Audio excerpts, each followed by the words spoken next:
میرا بھائی عصر کی نماز کے بعد یا فجر کی نماز کے بعد ریاض الجنہ میں بھی آپ کوئی نماز نہیں پڑھ سکتے۔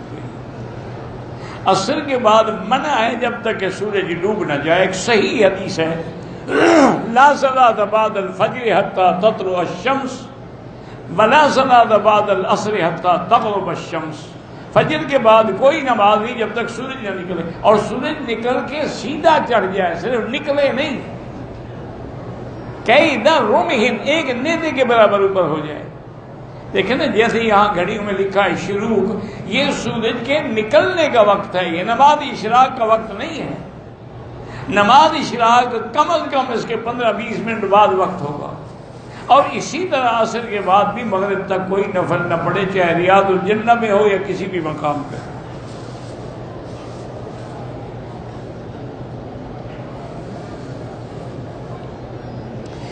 ایک عورت نے اپنا طواف مکمل کر دیا، صفا مروہ کے 5 چکر کرنے کے بعد اس کو حیض شروع ہو گیا، کوئی دم نہیں، وہ اسی حالت میں صفا مروہ پوری کر سکتی ہے، وہ اس کے لیے پاکی ضروری نہیں ہے۔ زندہ آدمی کے لیے کوئی طواف نہیں ہے، مردہ کے لیے کر سکتے ہو، زندہ کے لیے دعا کرو۔ ایک آدمی مسجد وقف کر رہا ہے، وہ اپنے خاندان کے نام وقف کر سکتا ہے یا حضور کی پوری امت کے لیے؟ اپنے خاندان کو ہی دینی ہے، تو مسجد تو نہ ہوئی نا۔ مسجد تو ہوتی اللہ کے لیے ہے، وَأَنَّ الْمَسَاجِدَ لِلَّهِ، تو اس لیے جب وہ وقف کرے گا تو اللہ کے لیے وقف کرے گا، اس میں خاندان کا ہاں یہ کر سکتا ہے کہ اس وقف کے متولی جو ہیں وہ میرا خاندان ہے، اس کی نگہداشت، اس کی حفاظت، اس کی ترمیم، اس کو بنانے کی ضرورت پڑ جائے، یہ کر سکتا ہے، کہ وقف کا مالک کوئی نہیں بن سکتا، مسجد اللہ کے لیے۔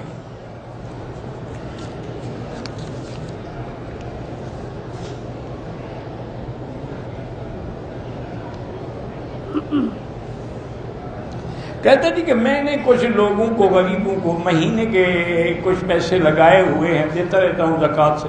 ٹھیک ہے، سال کے بعد حساب کر لیں، اگر آپ کی زکوٰۃ ادا ہو گئی ہے تو الحمدللہ، نہیں تو باقی دے دیں۔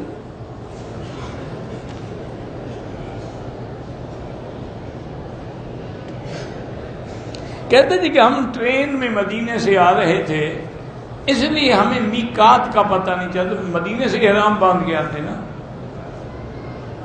ضروری تو نہیں نا کہ میقات پہ گاڑی آپ کو اتارے، آپ احرام مدینے سے باندھ کے آ جائے، اب تو دم پڑ گئی بلا وجہ۔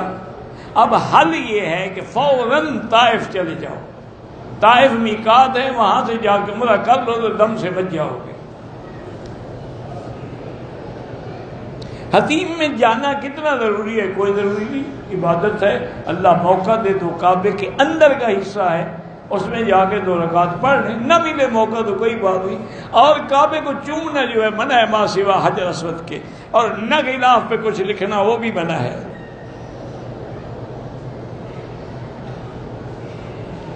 میرے ایک دوست نے صفا مروہ تو دوڑا ہے، لیکن شروع مروہ سے کیا ہے اور ختم صفا پہ کیا، تو گویا وہ نہیں دوڑا ہے، اس پہ دم پڑ گئی۔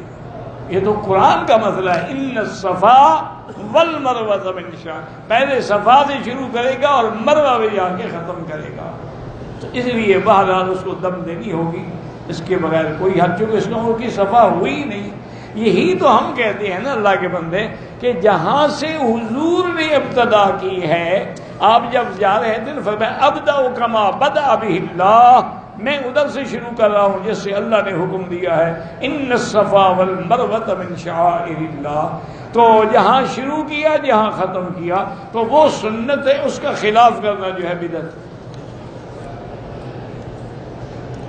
میرا بیٹا نشے میں مبتلا ہے، اللہ اس کو شفا عطا فرمائے، لیکن یاد رکھیں یہ نشہ ایک ایسی بلا ہے، اس سے بندہ نہیں بچ سکتا، لیکن آج کل میڈیکل میں اس کے علاج موجود ہے، وہ ایسی دوائیں دے دیتے ہیں کہ بندہ نشہ چھوڑ دیتا ہے، اور ایسی دوائیں حکیموں نے بھی بنائی ہوئی ہیں، ان کے استعمال کرنے سے بھی آدمی نشے، لیکن بات یہ ہے نشہ چھوڑ دے گا، مہینے 2 مہینے کے بعد پھر شروع کر دے گا۔ صرف اس کا نشہ نہ چھڑوائے، نشہ چھڑانے کے بعد اس کو کسی دینی جماعت کے ساتھ لگا دے تاکہ وہاں رہتے ہوئے اس کا ذہن جو ہے وہ بھی ٹھیک ہو جائے۔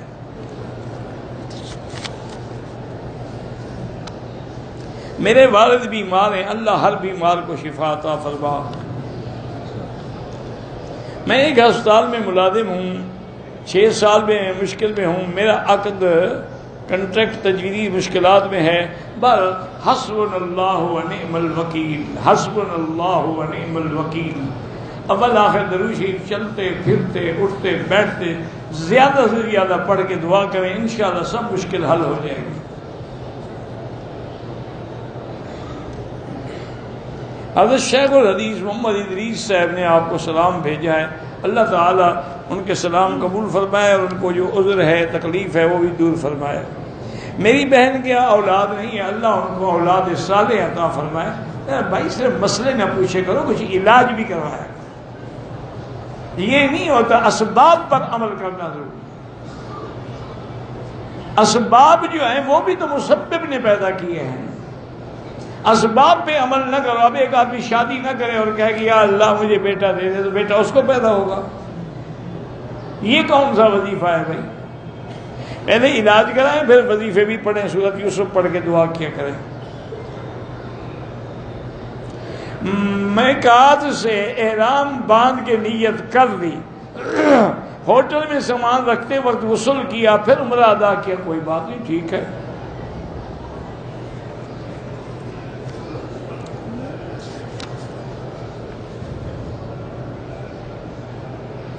جو کپڑا ناپاک ہوتا ہے نا قطروں سے، تو اسی لیے میں نے کہا تھا نا کہ نیچے انڈرویئر رکھو، اس کو دھو لیا، وہ تو چھوٹی چیز ہے نا، ابھی اسی کو پانی سے دھو دیتا ہے۔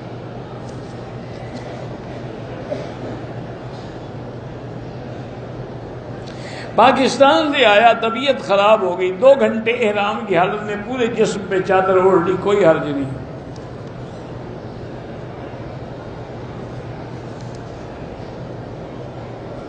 ان له شرطا فی الرجال اللہ عالم لا استطیع اقرا ما كتبت۔ میں اپنے مرحوم والد مرحوم بھائی کا عمرہ کرنا چاہتا، ایک نیت نہیں، ایک کے لیے ایک۔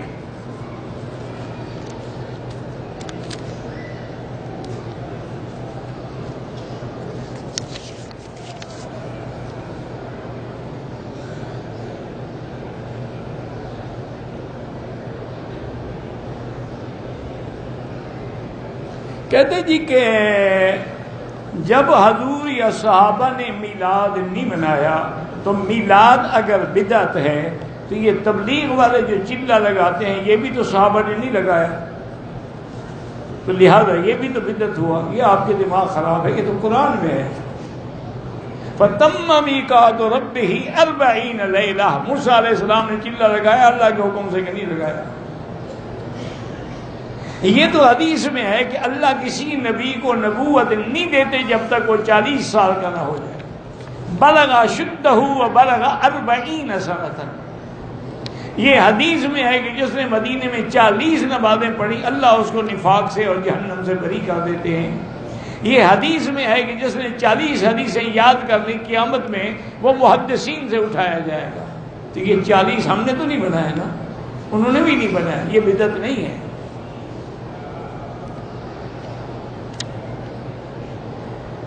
میرے بھائیوں کے یہاں اولاد نہیں ہے، علاج بھی کرائیں اور اللہ سے مانگا بھی کریں۔ اللہ کے قرآن میں جو دعائیں ہیں نا، رب لا تذرنی فردا وانت خیر الوارثین، اور اسی طرح علماء نے لکھا ہے کہ سورۃ یوسف پڑھ کے دعا کیا کریں۔ ایک آدمی میرے بھائی کی ساری جمع پونجی لے کر بھاگ گیا، ان کے حق حلال کی کمائی چلی گئی۔ بھائی صبر کرو، اللہ نے لکھا تھا دے دیا، اللہ کو منظور تھا امتحان میں آ گئے۔ اب یہ تو نہیں نا کہ مال بھی گیا تم بھی مر جاؤ۔ بس ان کے لیے ایک تسبیح پڑھ لیا کرو، انا للہ و انا الیہ راجعون، اللہم اجرنی فی مصیبتی واخلف علی کل غائبۃ لی منک بخیر، انشاءاللہ مل جائے گی۔ کاروبار کی ترقی کے لیے استغفار زیادہ پڑھا کریں. اللہ تمام مسلمانوں کے بچوں کو ہدایت دے، والدین کی فرما برداری نصیب کرے. قسم کا کفارہ جو ہے 10 مسکینوں کا کھانا، ضروری نہیں کہ ایک وقت کھلاؤ، ایک مسکین کو 10 دن تک بھی کھلاتے رہو. صدقہ مسجد میں دیں، مدرسے میں دیں، سب سے زیادہ بہتر ہوتا ہے کہ مدرسے کو دیا کریں، کیونکہ جو طلباء دین پڑھنے والے ہیں ان کی کوئی مدد نہیں کرتا، نہ ان کو کوئی سرکاری فنڈ ملتا ہے. امام کے پیچھے حنفی جو ہے وہ سورۃ فاتحہ نہ پڑھیں، شافعی ہے تو پڑھا کرے. پتہ نہیں کیا لکھا ہے، جنت اللہ مٹی بنائیں، بہرحال گھٹنوں میں درد ہے، اللہ شفا دے. کہتے ہیں میں نے حضرت مفتی ظفر علی خاں کے نام سے امام سے سنا ہے کہ وہ بی بی فاطمہ نام رکھنے سے منع کرتا. اللہ عالم، وہ ایک بہت بڑے عالم ہیں، ذمہ دار عالم ہیں اور ذمہ دار مفتی ہیں. ہو سکتا ہے آپ نے بات نہ سمجھی، پھر حضور نے اپنی بیٹی کا نام فاطمہ کیوں رکھا؟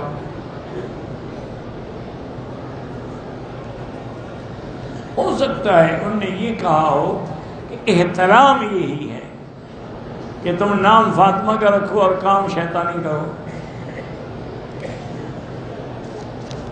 اللہ عالم. بہرحال ایک بہت بڑے بزرگ ہیں، عالم ہیں. احرام کی حالت میں منہ سے خون نکل آئے کچھ نہیں ہوتا. کہتے تھے کہ میاں بیوی ٹیلی فون پر ایک دوسرے کو اپنا جسم دکھا سکتے، ویسے جب دکھا سکتے ہیں تو فون پر بھی دکھا سکتے ہیں. اب باقی کام یہی رہ گیا دنیا میں. انا للہ و انا الیہ راجعون. اور کیا کہہ سکتے ہیں؟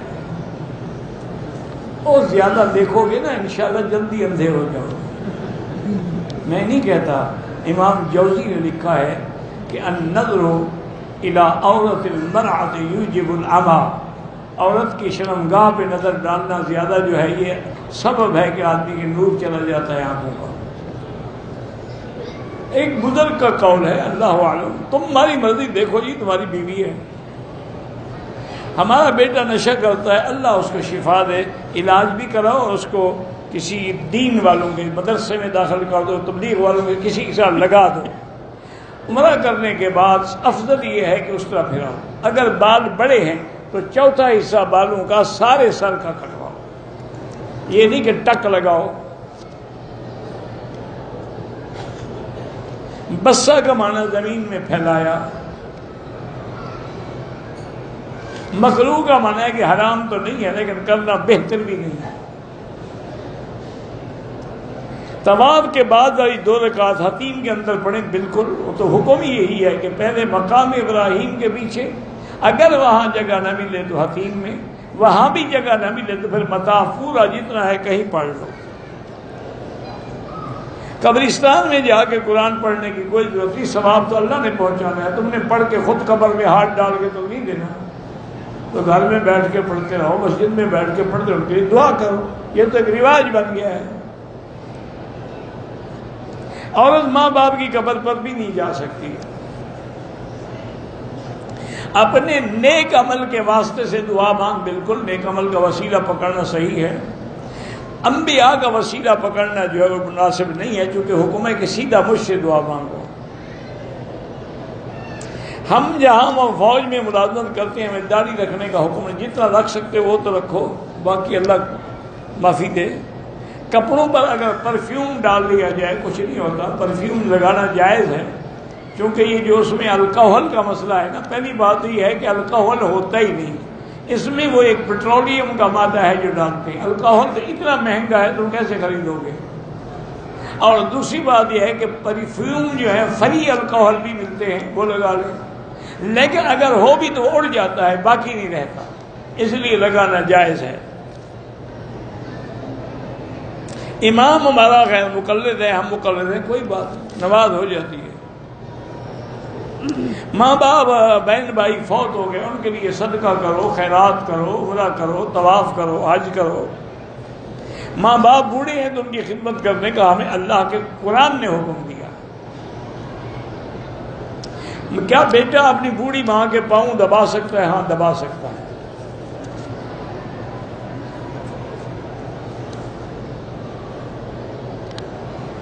کہتے ہیں میں جہاں کام کرتا ہوں وہاں لوگ ایک دوسرے کی چغلی کرتے، اللہ ان کے شر سے بچائے، دور رہو ان سے۔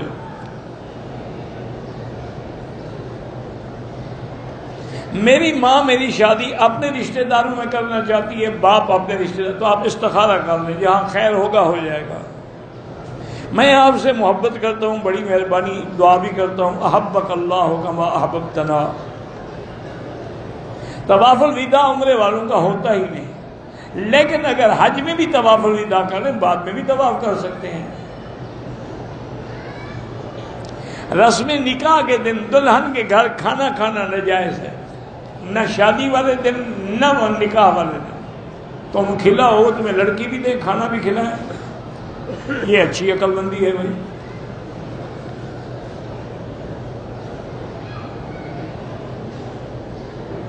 کہتے ہیں جی حضور کی والدہ یا والد کا مسئلہ جو ہے نا، اس میں حکم یہ ہے کہ توقف کرو، خاموش رہو، اپنی طرف سے کوئی فتوی جاری نہ کرو۔ اس کی وجہ یہ ہے کہ آپ کے والد اور والدہ اس وقت فوت ہو گئے، ابھی آپ کو نبوت ہی نہیں ملی تھی۔ اب اللہ عالم وہ سابقہ دین پہ قائم تھے کہ نہیں تھے، بہتر یہی ہے خاموش رہیں۔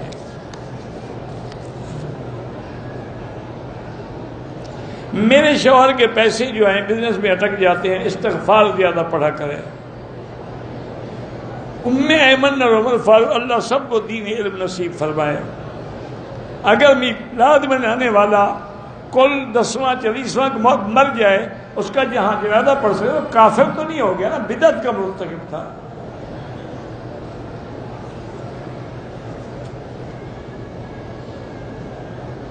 اگر ہمارے گھر جنگل میں ہیں تو مال کی حفاظت کے لیے کتا بالکل رکھ سکتے ہیں۔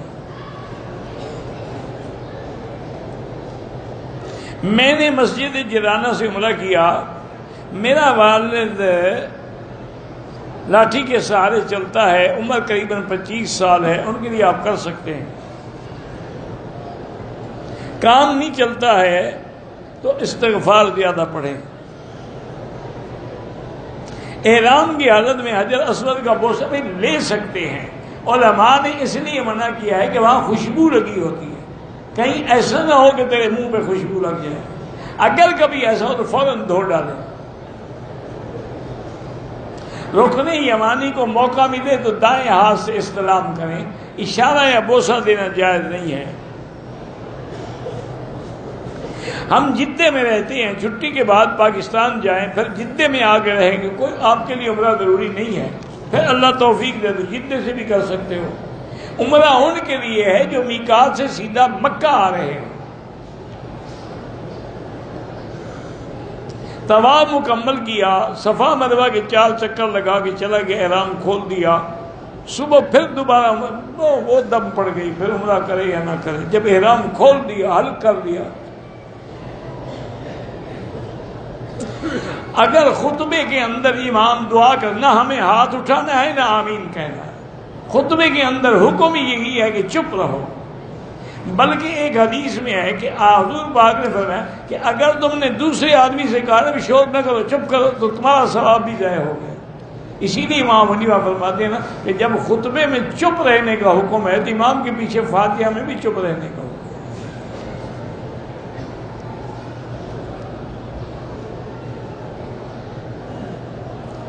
عورت مدینے سے واپسی پر حالت احرام میں ہے، ایام مکمل نہیں ہوئے، طائف جا سکتی ہے لیکن اسی احرام میں رہے گی۔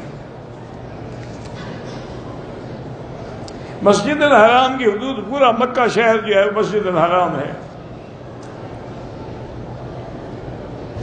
یہ کسی حدیث میں نہیں کہ وتر کی نماز میں مغرب کی مشابہت نہ کی جائے، بلکہ وتر ہے ہی 3 رکعت جیسے مغرب ہے۔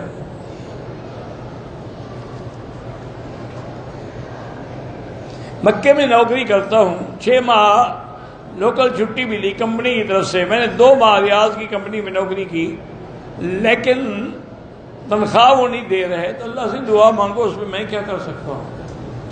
حسبنا اللہ ونعم الوکیل پڑھو۔ مسجد حرام میں نماز پڑھنے کا جو 1 لاکھ ہے، پورے مکے میں جہاں بھی پڑھو 1 کا لاکھ ہے، لیکن اگر حرم مکہ میں کعبے کے اندر آگے پڑھو 27 لاکھ کا ثواب ہے۔ صفا مروا کی ہم فوٹو لیتے رہے، بات آئندہ نہ کریں، جو ہو گیا ہو گیا۔ احرام کی حالت میں آدمی ہاتھ میں گھڑی پہن سکتا ہے۔ اگر مجھے معلوم ہو کہ میری ہوا خارج ہو گئی ہے، بہرحال اگر ہوا خارج ہونے کا یقین ہے یا تمہیں بو محسوس ہوئی ہے تو پھر وضو ختم ہو گیا، دوبارہ وضو کرنا پڑے گا۔ ایک ایسے وہم ہے تو وہم سے نہیں ٹوٹتا وضو۔ ایک آدمی دمام اور ریاض میں رہتا ہے اور ڈرائیور ہے، ٹریلا چلاتا ہے، اس کے لیے عمرہ ضروری نہیں ہوتا۔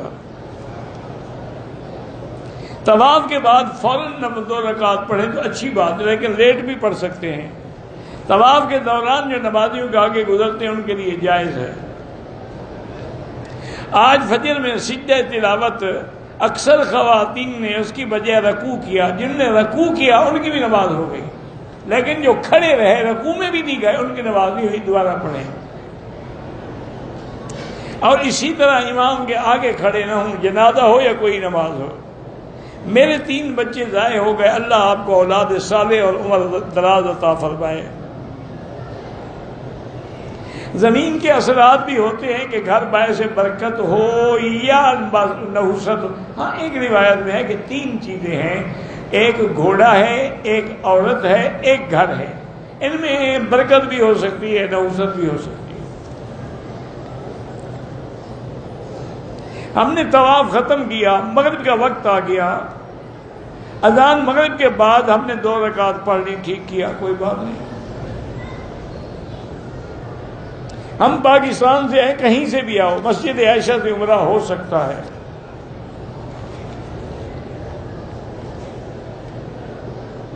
کہتے جی کہ اللہ نے آسمان بنائے تو فرمایا نا کہ میں عرش پہ ہوں، بس باقی کیسے ہیں یہ اللہ خود جانتے ہیں۔ الاستواء معلوم، امام مالک نے فرمایا کہ استوا جو ہے وہ تو معلوم ہے، عربی کا لفظ سب جانتے ہیں۔ الاستواء معلوم والکیف مجہول، کیفیت کیا ہے یہ بات نہیں جانتے، بس سوال عنہ غیر معقول، اور اس کے بارے میں سوال کرنا جو وہ بھی جائز نہیں ہے۔ واللہ اعلم۔ ربنا تقبل منا انک انت السمیع العلیم۔ میرا بیٹا مدرسے سے چھٹی پہ آیا، دوسرے دن انتقال ہو گیا، اللہ آپ کو صبر جمیل عطا فرمائے۔ تو بچہ تھا معصوم، آپ والد کو سب عمر کا ثواب دے سکتے ہیں۔ جنت بقیع کی مٹی جوڑوں کے درد کے مجھے نہیں پتہ ہے، جن نے بتایا ان سے پوچھو۔ ہم پاکستان سے 3 آدمی عمرے کے لیے آئے ہیں، مکے سے مدینے گئے تھے، واپسی عمرہ نہیں کیا، دم پڑ گئی۔ مدینہ منورہ جو ہے میقات ہے، وسیلے کے بغیر سیدھی اللہ سے دعا۔ دیکھو نا سارے قرآن کی دعائیں دیکھ لو، کسی ایک میں وسیلہ ہے؟ اگر عمرے کے دوران بھول کے صابن استعمال کر لے تو صدقہ خیرات کر دے۔ اللہم صلی علی سیدنا محمد وعلی آل سیدنا محمد کما صلیت علی ابراہیم وعلی آل ابراہیم فی العالمین انک حمید مجید۔ لا الہ الا اللہ العظیم الحلیم، لا الہ الا اللہ رب العرش العظیم، لا الہ الا اللہ رب السماوات ورب الارض ورب العرش الکریم۔ اللہم انا نسألک موجبات رحمتک وعزائم مغفرتک والسلامة عن كل اثم والغنیمة عن كل بر۔ اللہم لا تدع لنا ذنبا الا غفرته ولا ہما الا فرجته ولا عیبا الا سترته ولا کربا الا نفسته ولا ضالا الا هديته ولا فسادا الا اصلحته ولا مريضا الا شافيته ولا ميتا الا رحمته ولا حيا الا هديته ولا حاجة من حوائج الدنيا والآخرة الا قضيتها۔ یا اللہ بیماروں کو شفا عطا فرما، یا اللہ بیماروں کو شفا عطا فرما، یا اللہ ہماری ظاہری باطنی روحانی جسمانی نفسانی بیماریاں کمزوریاں دور فرما، یا اللہ بے حیاؤں کو حیا عطا فرما، بے اولادوں کو اولاد صالح عطا فرما، جن کی اولادیں ہیں ان کو صالح بنا، جن کے گھروں میں بچیاں ہیں ان کو خیر کے رشتے نصیب فرما، بے روزگاروں کو روزگار عطا فرما، قرض داروں کے قرض ادا فرما، یا اللہ ہمیں مانگنا بھی نہیں آتا، بغیر مانگے عطا فرما۔ یا اللہ پوری دنیا میں جہاں مسجدیں ہیں، مدرسے ہیں، دین کے ادارے ہیں، دین کے افراد ہیں، دین کی جماعتیں ہیں، ان کی حفاظت فرما۔ یا اللہ حرمین الشریفین اور بلد الامین کو قیامت تک ہر فتنے سے محفوظ فرما۔ یا اللہ پاکستان کو بھی یہود اور ہنود کی سازشوں سے محفوظ فرما۔ یا الہ العالمین مسلمان فلسطین میں ہیں، کشمیر میں ہیں، حلب میں ہیں، شام میں ہیں، عرب میں ہیں، عجم میں ہیں، افغان میں ہیں، ان کی جان مال ابر عزت کی حفاظت فرما۔ یا ارحم الراحمین، یا اکرم الاکرمین، یا اجود الاجودین، لا تجعلنا من القانتین ولا تردنا عن بابک خائبین، وصلی اللہ تعالی علی خیر خلقہ سیدنا محمد وعلی آلہ وصحبہ اجمعین۔ اللہم صل علی سیدنا محمد وبارک وسلم علیہ۔